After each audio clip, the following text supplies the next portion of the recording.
So enough faffing about, it's time to go to war. So this is the Magdred ambush. Reading the description here, it looks like this might be a Fog of War map, and I may need to buy torches. We'll see.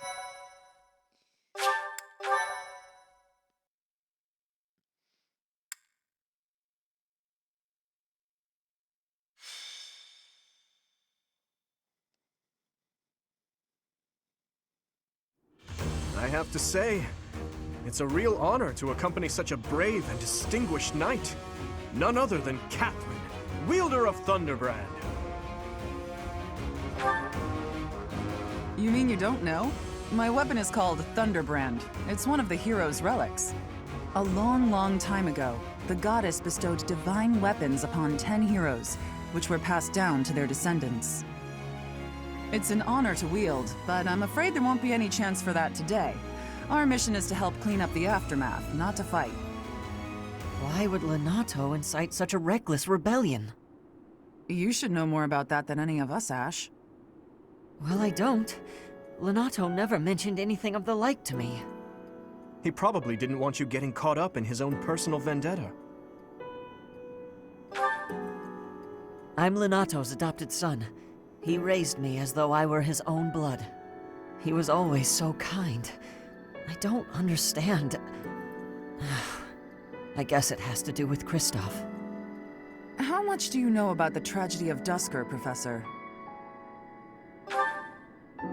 It's when the king of the Holy Kingdom of Fargus was murdered by the people of Dusker. It happened about 4 years ago. It's okay, Catherine. Please, go on. Right. Well, Lord Lenato's son, Kristoff, was accused of being involved in that whole awful affair. He was executed by the church. So that's interesting that they bring in the side story of the characters in the main story, and they tie them up together so that you get to see sort of how the changes that have happened in the world impact the people in it. And that's pretty effective storytelling. Speaking from the church's perspective, we simply passed judgment according to our doctrine in place of the kingdom, which was in complete chaos.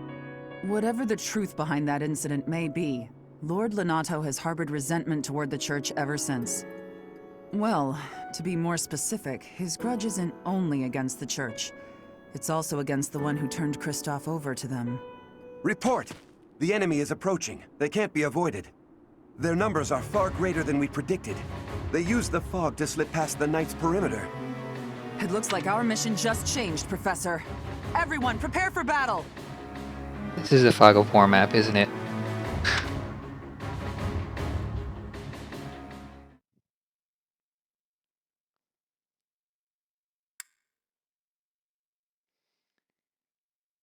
So, I think I'm going to skip some of the setup for this battle, like checking all the enemies and maybe going back and buying torches if I have to, just to make things go a little faster, because the enemy counts have gone up since the beginning of the game considerably. So I'm going to cut it here and come back after I've taken a look at the enemies. I might show them if they're particularly noteworthy.